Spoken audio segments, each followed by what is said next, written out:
Hello dear students, we are going to learn a new topic. Our topic of discussion is motility in bacteria, and mainly we are going to discuss about the flagellum, motile structure that is flagellum.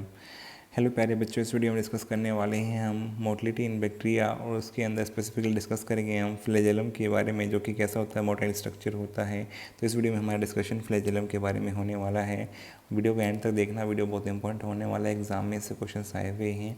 My name is Deepak Latra. I'm going to explain all this in video. Now let's start the video. Motility in bacteria. Bacteria भी motile हो सकते हैं, move कर सकते हैं। Motility के लिए यहाँ पे स्ट्रक्चर्स प्रेजेंट होते हैं, तो एक को बोलते हैं मोटाइल स्ट्रक्चर्स, दूसरे को बोलते हैं जो कि मोटिलिटी में रोल प्ले नहीं करते हैं, उसको बोलते हैं नॉन मोटाइल। तो मोटाइल स्ट्रक्चर हम डिस्कस करने वाले हैं, इसका एग्जांपल क्या है, फ्लैजेलम। जबकि नॉन मोटाइल स्ट्रक्चर का एग्जांपल है पिलाई फिमरी, जो कि हम अलग वीडियो में डिस्कस करेंगे। हम यहाँ पे सिर्फ डिस्कस करेंगे motile structure that is flagellum के बारे में। तो आओ हम वीडियो को आगे बढ़ाते हैं, देखते हैं फ्लैजेलम क्या होता है, that is motile structure. Flagellum singular है, फ्लैजेला इसका प्लूरल होगा।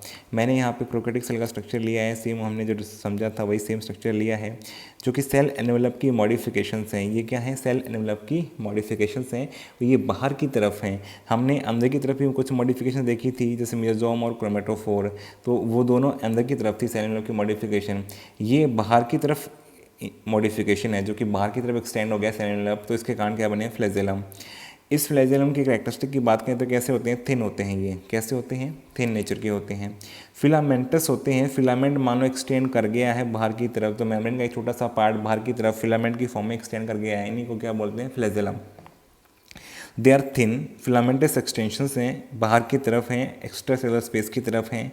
मेड अप ऑफ फ्लैजेलिन प्रोटीन, किससे बने हैं, फ्लैजेलिन। तो आपको याद रखना, ये इंपॉर्टेंट पॉइंट है, किस प्रोटीन से बने होते हैं प्रोकैरियोट के अंदर फ्लैजेला, दैट इज फ्लैजेलिन प्रोटीन। किससे बने हैं बेटा, फ्लैजेलिन प्रोटीन से बने होते हैं। तो फ्लैजेला और फ्लैजेलिन प्रोटीन दोनों याद रखने हैं। तो प्रोकैरियोटिक सेल या बैक्टीरिया के अंदर जो फ्लैजेला होते हैं वो किससे बने होते हैं बेटा, फ्लैजेलिन प्रोटीन से बने होते हैं। तो इसकी कैरेक्टरिस्टिक देखें, सिंपल से हैं, ये थिन होते हैं, फिलामेंटस एक्सटेंशंस होते हैं, और किससे बने होते हैं, फ्लैजेलिन प्रोटीन से बने होते हैं।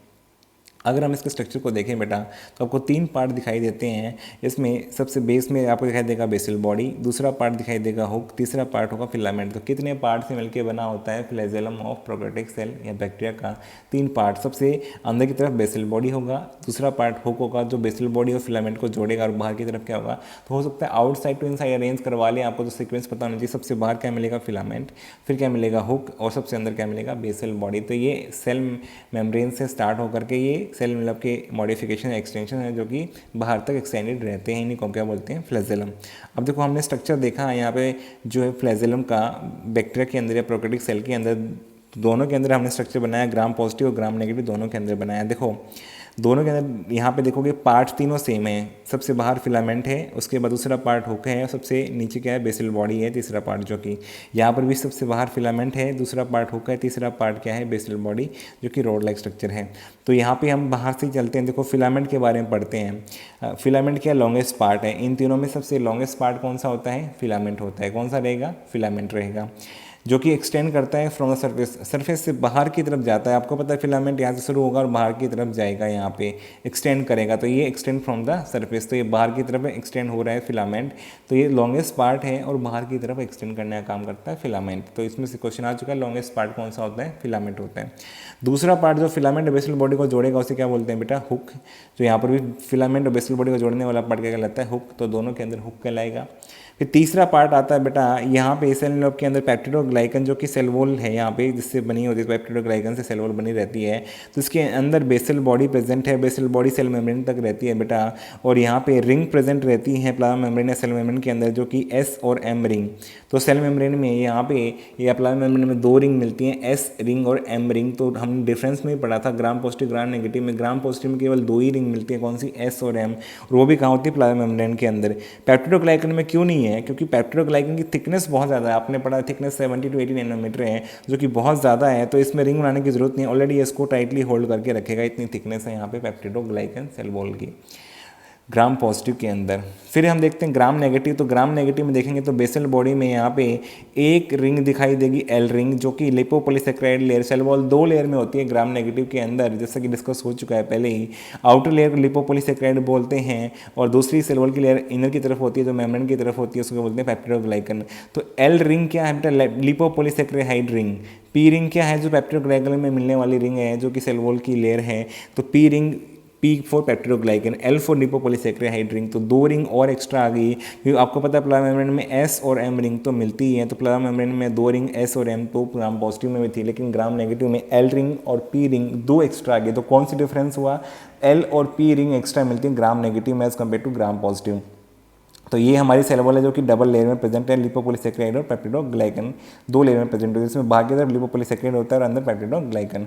अब इसमें देखो 2 रिंग S और M जो मेम्ब्रेन में है, जो कि साइटोप्लाज्म के पास में है, ये साइटोप्लाज्म के पास में है, तो इसको बोलते हैं प्रॉक्सिमल सेट। ये कौन सा हो जाएगा, S और M वाला रिंग वाला सेट कौन सा हो जाएगा, प्रॉक्सिमल पास वाला, साइटोप्लाज्म के रेफरेंस में देख रहे हैं हम। दूसरा कौन सा हो जाएगा, L रिंग और P रिंग जो बाहर की तरफ, ऐसे क्या बोलेंगे, डिस्टल सेट, जो कि दूर हो जाएगा, इससे साइटोप्लाज्म से थोड़ा दूर होगा, डिस्टल सेट। तो प्रॉक्सिमल पास होता है, डिस्टल दूर होता है। तो प्रॉक्सिमल साइटोप्लाज्म के पास S और M रिंग जो प्लाज्मा मेम्ब्रेन में मिलती हैं, सेल मेम्ब्रेन में मिलती हैं, और दूर वाले सेट को हम क्या बोलते हैं बेटा, डिस्टल सेट, जो कि L रिंग और P रिंग जो कि लिपोपॉलीसेकेराइड और पेप्टिडोग्लाइकन में मिलती है। तो बेसल बॉडी जो होता है बेटा, यह रिंग आने से क्या होगा कि सेल वॉल जो होती है ग्राम नेगेटिव की वो थिन होती है, तो यहाँ रिंग आने से इसकी और स्टेबिलिटी बढ़ा देंगे ये रिंग यहाँ पे, और ये ज़्यादा स्टेबल हो जाएगा। तो यहाँ पे प्रॉक्सिमल सेट S और M रिंग से बनता है, डिस्टल सेट L और P रिंग से बनता है। तो ये सारी रिंग कहाँ लगी होती है, बेसल बॉडी के ऊपर, जो कि रोड लाइक स्ट्रक्चर है बेटा। ये रोड अगर डायरेक्टली यहाँ पे रहेगा तो ये ईजिली निकल जाएगी, यहाँ भी थिकनेस कम है सेल वॉल की, तो यहाँ से निकल जाने के चांसेस हैं, अनस्टेबल होने के चांसेस हैं। जबकि यहाँ पे हम देखें ग्राम पॉजिटिव में तो थिकनेस ज़्यादा है, तो सेल वॉल से तो जल्दी से निकल नहीं पाएगा यहाँ पे बेसल बॉडी या रोड लाइक जो स्ट्रक्चर है। तो इसकी रोड को स्टेबिलिटी देने के लिए यहाँ पे रिंग लगाई गई है नेचर के द्वारा। तो ग्राम पॉजिटिव में 2 ही रिंग मिलती हैं, ग्राम नेगेटिव में 4 रिंग देखने को मिलती हैं फ्लैजेलम के बेसल बॉडी के अंदर। और उसके बाद में आपको पता है कि यहाँ पे 2 सेट होते हैं, प्रॉक्सिमल सेट जो है प्लाज्मा मेम्ब्रेन की S और M रिंग का है, डिस्टल सेट जो कि L और P रिंग का है, जो कि दूर वाला है, सेल वॉल के अंदर मिलेगा आपको डिस्टल सेट। और उसके आगे क्या मिलेंगे, बेसल बॉडी के आगे हुक, और हुक से आगे क्या मिलेगा, फिलामेंट। तो ये सारे फीचर्स आपको याद रखने हैं structure of flagellum in prokaryotic के अंदर। जितने भी आपने डिस्कस किया वो सारे आपको समझ में आ गए होंगे। रोटेशन ऑफ फ्लैजेलम का रोटेशन होने से क्या होगा, एंटी क्लॉकवाइज होता है तो फॉरवर्ड मूवमेंट होता है, एंटी क्लॉकवाइज मूवमेंट होता है तो कैसा होगा, फॉरवर्ड मूवमेंट। तो बैक्टीरिया आगे की तरफ मूव करने का काम करेगा। तो रोटेशन करते हैं फ्लैजेलम, रोटेट करेंगे, रोटेट करेंगे कैसे करेंगे, anti clockwise, anti clockwise rotate करेंगे तो क्या होगा बेटा, फॉरवर्ड मूवमेंट हो जाएगा बैक्टीरिया का। तो ये मूवमेंट में हेल्प करते हैं। मोटाइल स्ट्रक्चर इसलिए कहलाते हैं कि बैक्टीरिया की सेल को मूवमेंट करवाने में रोल प्ले कर सकते हैं, हेल्प कर सकते हैं। तो फ्लैजेलम इसलिए कैसे कहलाते हैं, मोटाइल स्ट्रक्चर्स, इसलिए इनको हम कहते हैं।